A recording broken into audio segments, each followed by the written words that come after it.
Oke, terima kasih teman-teman Muhammadiyah, dan kelihatannya ada semacam keinginan di ruang ini untuk mengupload seluruh kecemasan kita itu. Tapi kita harus cicil jenis kecemasannya. Pak Satria tadi mulai dengan satu indikasi yang dasarnya akademis, bahwa mahasiswa menyimpan semacam self note, catatan sendiri tentang batinnya itu. Bahwa dia takut dia tidak punya kerjaan, dia takut dia gagal menikah tuh. Dia takut dia masih jadi kebanggaan orang tua tuh. Kalau kita coba ulas itu secara fundamental, manusia memang ditakdirkan dan diasuh oleh kecemasan.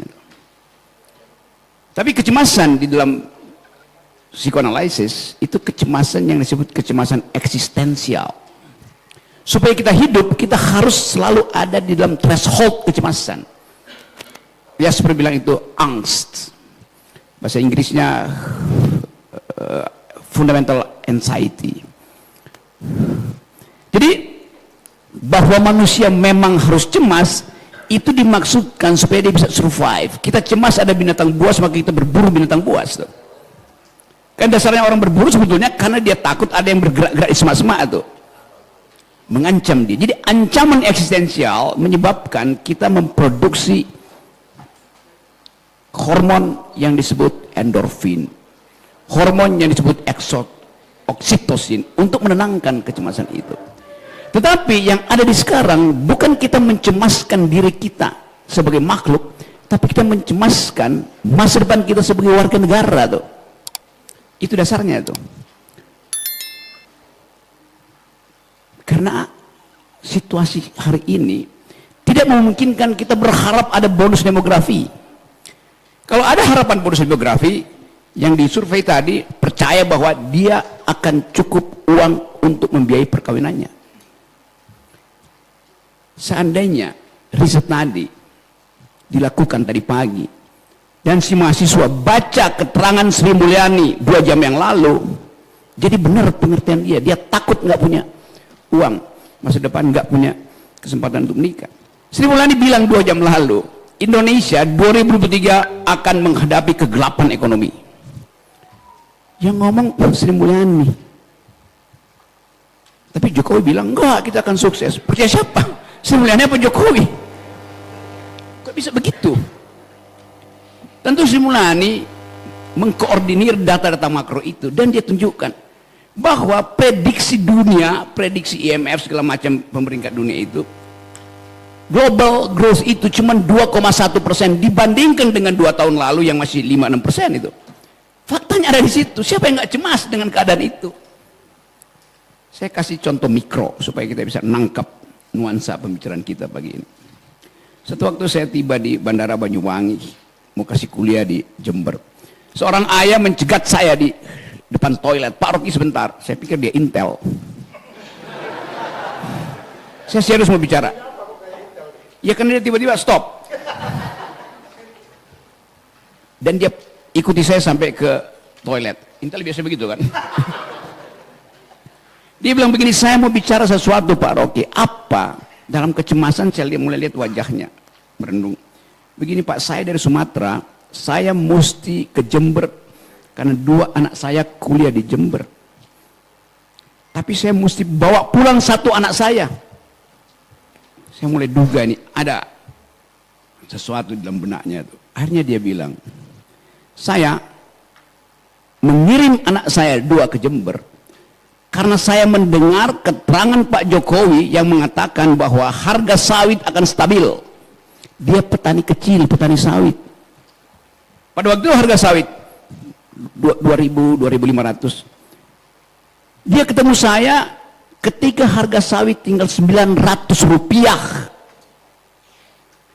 Waktu dia bikin perencanaan untuk menyekolahkan 2 anaknya itu, dia tahu bahwa anaknya akan lulus 5 tahun lagi ketika harga sawit itu 2.500. Karena dia bikin perencanaan keluarga berdasarkan perencanaan presiden. Presiden yang janjikan itu ternyata drop harga sawit itu. Maka dia mengalami tadi kecemasan eksistensial. argumen dia pada dua anak itu ketika harus memilih, kamu tinggal, kamu sewa pulang tuh. Anda bayangkan, dia cemas di bandara Banyuwangi.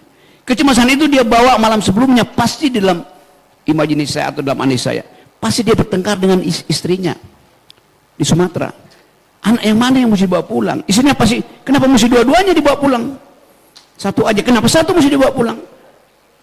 Si istri pasti akan malu ditanya oleh tetangganya nanti kalau dibawa pulang. Anakmu IP-nya kurang apa enggak? Anakmu narkoba ya? Anakmu kriminal, kamu dibawa pulang tuh. Jadi Anda lihat, kebijakan negara mempengaruhi psikologi keluarga. Tengah malam pasti bertengkar. Tapi ayah itu memutuskan dia mesti bawa pulang. Karena nggak ada alasan untuk minta pada Jokowi naikkan harga sawit. Karena Pak Jokowi akan bilang, ini gara-gara keadaan ekonomi dunia, ini gara-gara keadaan COVID, ini gara-gara karena Eropa itu menekan Indonesia supaya tidak boleh ekspor. Karena kenapa? Karena sawit Indonesia itu terhubung dengan deforestasi. Tapi ini janji presiden yang nggak mungkin Pak petani itu percaya, dia nggak ngerti apa itu global market. Tapi dia pegang janji presiden. Di Eropa, tomat naik 2 sen, Perdana Menterinya jatuh. Kalau kita pakai parameter itu, Pak Jokowi mesti udah jatuh karena dia gagal, atau dalam bahasa tadi, dia berbohong terhadap kebijakan itu. Yang berbohong dong, dia bilang akan stabil, ternyata turun. Kan itu yang kita maksud tadi. Uraian di dalam komunikasi politik mesti jelas. Saya katakan, dia, Pak Jokowi berbohong. Dia nggak berbohong. Siapa yang bilang dia nggak berbohong? Faktanya Bapak itu cemas.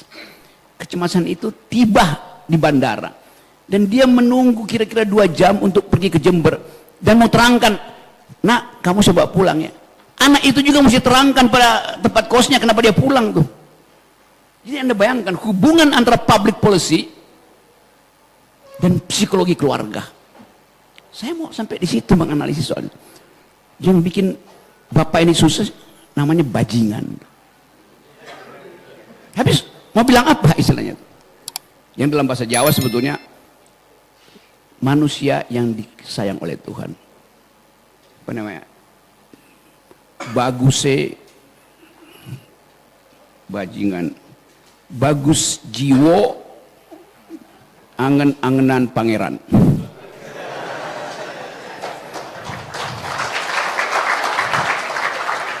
Disingkat jadi bajingan. Itu bajingan yang di dalam antropologi kita kenal sebagai pekerjaan kusir dokar yang mengangkut sawit petani, mengangkut tomat petani itu supaya tiba di pasar. Jadi kusir dokar itu disebut bajingan karena dia berbuat baik pada manusia. Karena itu disayang Tuhan. Yang ketika perang kemerdekaan, si bajingan ini menyembunyikan pejuang kita di bawah jerami makanan sapi itu. Tapi dia lagi bicara tentang bajingan yang punya kewenangan untuk menentukan masa depan, kemakmuran dan keadilan kita. Kan itu beda konteksnya tuh. Jadi teman-teman semua tuh, kalau kita lihat sekarang dalil kampus merdeka tuh.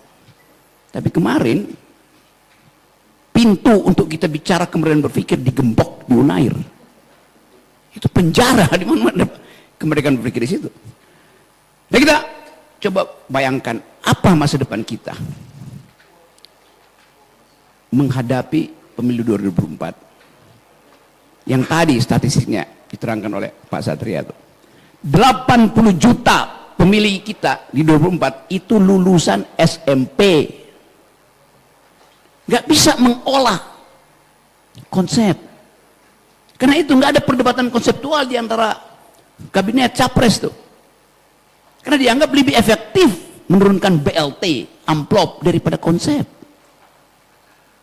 Pemerintah gagal memperlihatkan bahwa Indonesia bertumbuh dalam peradaban demokrasi melalui pertengkaran konseptual. Saya nggak bisa pakai bertengkar konseptual lagi, karena saya pakai istilah bajingan yang memang dimaksudkan untuk menegur. Bastard di Amerika disebut begitu. Tapi kenapa saya diomeli gitu? Karena saya dianggap mengkritik atau bahkan menghina presiden. Oke. Mereka yang memuji, nggak saya penjarain tuh. Memuji presiden, itu artinya feodalisme. Mestinya saya laporkan, ini orang memuji-muji presiden tuh. Kenapa? Karena pujian itu membuat presiden tidak tahu apa yang dia mau bikin, dia terima pujian aja. Kan itu dasarnya kan? Presiden diwajibkan oleh konstitusi untuk hanya membuat 2 program. Ini perintah konstitusi itu. Cerdaskan kehidupan bangsa, pelihara fakir miskin. IQ nasional kita tinggal 70 hari ini. Drop terus. Artinya presiden gagal mencerdaskan kehidupan bangsa. Ya bajingan namanya tuh. Walaupun dilindungi Tuhan sebagai orang baik, sebagai kepala keluarga. Saya suka bedakan, Pak Jokowi sebagai kepala keluarga dia sangat baik. Saya hormati itu. Tetapi sebagai kepala negara dia buruk. Lalu orang marah, kenapa bilang buruk? Kenapa kalian bilang baik? Buruk dan baik itu deskripsi publik terhadap prestasi seseorang. Bukan moral, efek moral dari kebencian. Pejabat publik itu kita sebut buruk atau baik, bukan moralnya tetapi kebijakannya tuh. Kan dasarnya kan? Saya nggak tahu apa seseorang yang berdoa setiap hari itu akhirnya jadi koruptor. Saya hanya bicara bahwa dia koruptor, itu artinya dia berbohong pada janji dia tuh. Dia gagal mencerdaskan bangsa, dia berbohong pada janji dia terhadap konstitusi. Dia gagal memelihara fakir miskin, itu yang berlangsung. Daya beli kita habis. Tetapi IKN masih mau diteruskan. Kenapa nggak dihemat? Kenapa IKN nggak pindah menjadi protein buat rahim ibu-ibu yang potensial mengalami stunting? Datanya ada semua di publik. 1 dari 4 anak yang lahir hari ini dari rahim ibu-ibu pasti mengalami stunting karena prevalensi stunting kita 25%. Anak yang kekurangan nutrisi otak, kemampuan berpikir dia akan drop 20-25%. Yang beginian mau bersaing dengan Singapura, bersaing dengan Malaysia, biar dengan Vietnam, yang disebut bonus demografi, kalah kita pasti. Dari awal kita tahu kita kalah. Sri Mulyani yang mengatakan bayi yang lahir hari ini sudah dibebani utang 50 juta per bayi. Stunting dan mesti bayar utang. Coba bayangin. Sementara lembaga survei sibuk elektabilitas, survei ibu-ibu itu, ibu-ibu senang nggak hamil? Pasti dia senang, karena ada harapan pada generasi. Survei bayi yang dalam kandungan ibu-ibu tuh, mereka akan bilang saya nggak mau dilahirkan karena saya akan stunting dan saya akan terbebani hutang. Dia mungkin nggak bisa jawab, tapi artinya nggak mau lahir dia. Itu dasarnya tuh. Jadi saya bikin logika itu untuk menerangkan pada bangsa ini bahwa ada persoalan real di kita. Siapa yang bertanggung jawab? Dirjen Pendidikan Kebudayaan? Bukan. Menteri Pendidikan? Bukan. Menteri Ekonomi? Bukan. Ya presiden, karena sistem ini sistem presidensial. Lain kalau sistem Perdana Menteri. Kan presiden sendiri yang bilang tidak ada kebijakan menteri, yang ada kebijakan presiden. Jokowi bilang begitu. Oleh karena itu ucapan saya terarah pada Jokowi sebagai presiden, dan saya kepada ralat kata bajingan itu. Saya bisa pakai kata yang lebih sublim. The unthinkable. He is unreasoned president. Nanti buka kamus lagi kan, capek. Dia bilang aja bajingan. Hal yang biasa tuh. Ucapan yang dibutuhkan oleh oposisi adalah mengucapkan secara jujur. Saya ucapkan secara jujur. Jadi apa yang mau diperkerakan di saya? Yang terjadi justru negara memanfaatkan kejengkelan publik yang dibuat-buat. Kami pecinta Presiden Jokowi, jangan hina dia, dia bapak kami itu. Gimana mungkin ada pikiran presiden sebagai bapak itu? Bapakmu, bapakku, kalau dia bikin salah, tetap dia bapakku. Itu dasarnya kan? Sekarang presiden dia nggak sebagai bapak. Kalau dia bikin salah, dimaafin. Nggak bisa. Karena dia diputer suksesinya setiap 5 tahun. Berarti dia nggak bisa diturunkan dong. Nggak bisa ada dugaan korupsi. Itu bahaya dari mental feodal diupload ke dalam republik. Jadi saya percaya teman-teman di sini mengerti dulu perkara itu. Hal yang lain bisa kita negosiasi, tapi hal ini tiba-tiba Hasto, Sekjen PDIP, Ahmad, siapa namanya nih, Habibur Rahman, Wakil Ketua Gerindra, siapa lagi itu, Faisal, Akbar Faisal, Rocky Gerung harus minta maaf. Minta maaf pada siapa? Ya minta maaf pada presiden. Lo presiden itu dipilih oleh rakyat, rakyat berhak untuk mencaci maki presiden. Jelas itu. Apa yang salah itu? Yang tidak boleh adalah di dalam demokrasi Anda ucapkan apapun kecuali telunjuk Anda tiba di ujung hidung pemimpinmu. Nggak boleh. Itu artinya masuk di dalam wilayah privat dia itu. Tubuh dia itu nggak boleh disentuh Anda. Itu namanya kriminal. Tapi caci makinya yang sopan, mana ada caci maki yang sopan? Kasih kritik yang ada solusinya. Kritik itulah kritik, solusi itu bonus. Saya bayar pajak supaya presiden cari solusi. Sekarang disuruh saya cari solusi. Apa nggak konyol logikanya tuh? Ini soal yang simpel di dalam peralatan kita berpikir tuh. Saya balik pada keadaan hari ini. Kita diminta untuk percaya bahwa Indonesia akan tumbuh secara eksponensial. Betul. Tetapi dari analisis per hari ini kita akan nyungsep. Pak Rocky kok Anda pesimis? Ya Sri Mulyani yang ngomong begitu.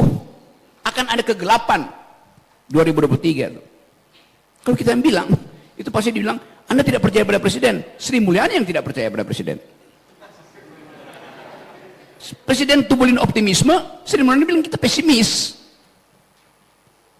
Pikiran itu yang nggak ada di publik kita. Lalu dipecahlah masyarakat. Demo anti Rocky Gerung. Oke, nanti akan ada demo pro Rocky Gerung. Dua-duanya dibuat oleh negara supaya ada alasan untuk menimbulkan kegaduhan.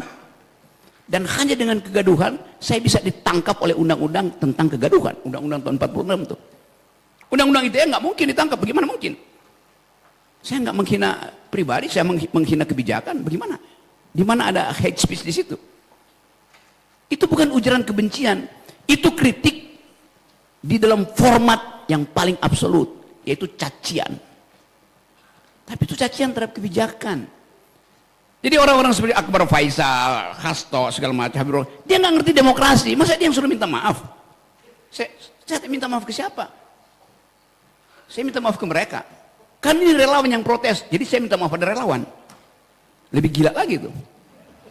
Relawan dibentuk untuk mendukung Presiden Jokowi jadi presiden. Udah. Sekarang keterusan, dia mewakili keluarga presiden. Kan ngaco. Saya mau tertibkan itu tuh, hanya karena saya cinta pada pemikiran yang tertib. Kan dasarnya begitu kan. Jadi semua, saya tetap akan ucapkan itu tuh. Memang ada konsekuensinya, jadi ditangkap. Pasti saya besok ditangkap.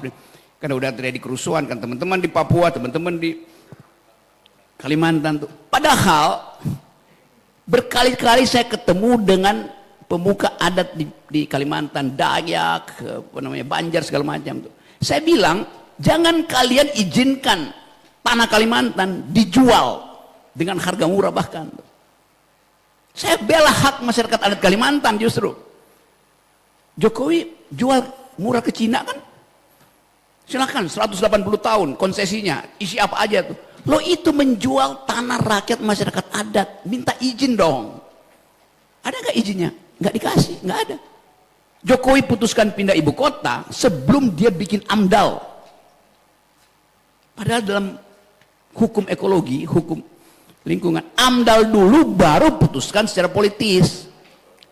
Sekarang dibalik, putuskan.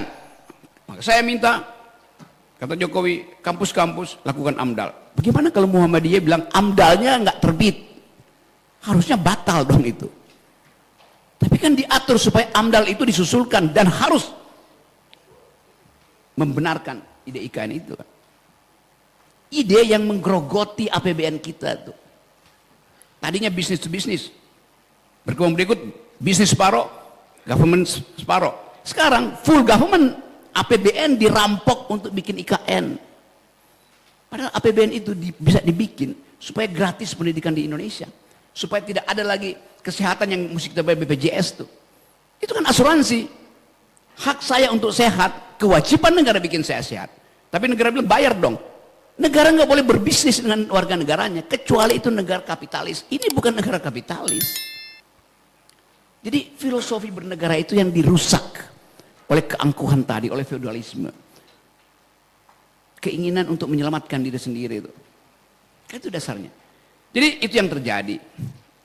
Dan kita ingin supaya itu kita perbaiki. Supaya ada fondasi berpikir akademis, fondasi berpikir etis pada bangsa ini. Ki Hajar Dewantoro bilang, pendidikan itu artinya di depan jadi teladan, di tengah membangun karsa, di belakang mendorong itu. Ingarso sung telodo, ingmadia mangun karso, tuturi handayani. Yang terjadi sekarang, ingarso sung korupsi, ingmadia mangun dinasti, tuturi cawe-cawe. Kan beda sebetulnya tuh. Jadi kita ingin supaya ada pembicaraan di sini. Dan saya anggap bahwa betul keputusan yang dibuat oleh Brother Ahmad Dahlan pada waktu itu, Bro Ahmad Dahlan, Kiai Ahmad Dahlan, yang memilih untuk berinvestasi di bidang pendidikan, sehingga Indonesia berutang pada Muhammadiyah 180 universitas di Muhammadiyah di Indonesia. Satu hari aja dosen-dosen secerdas Pak Satria mogok, IQ nasional kita drop. Apalagi diikuti oleh mahasiswa. Jadi Muhammadiyah menyumbang IQ pada bangsa ini. Fasilitas kesehatan, rumah sakit Muhammadiyah menyumbang kemaslahatan rakyat. Muhammadiyah menyumbang lebih banyak dari Presiden Jokowi. Itu dasarnya tuh. Jadi saya senang ada di sini karena di sini kita bisa bicara lebih terus terang secara akademis. Bayangkan kalau Kiai Haji Ahmad Dahlan tidak membangun, tidak memilih menjadi edukator. Bayangkan kalau dia memilih jadi politisi, mungkin udah kena sprindik dia dari penjara. Tapi Pak Ahmad Dahlan mampu berpikir visioner bahwa bangsa ini puluhan tahun sebelum merdeka udah dipikirkan oleh Muhammadiyah bahwa bangsa ini harus ditumbuhkan di dalam pendidikan. Supaya ada kemasukakalan di dalam memproses semua fasilitas yang disodorkan oleh negara. Supaya ada kritisisme untuk menghalangi jangan sampai bangsa ini dihanyutkan oleh ambisi-ambisi kekuasaan. Assalamualaikum warahmatullahi wabarakatuh.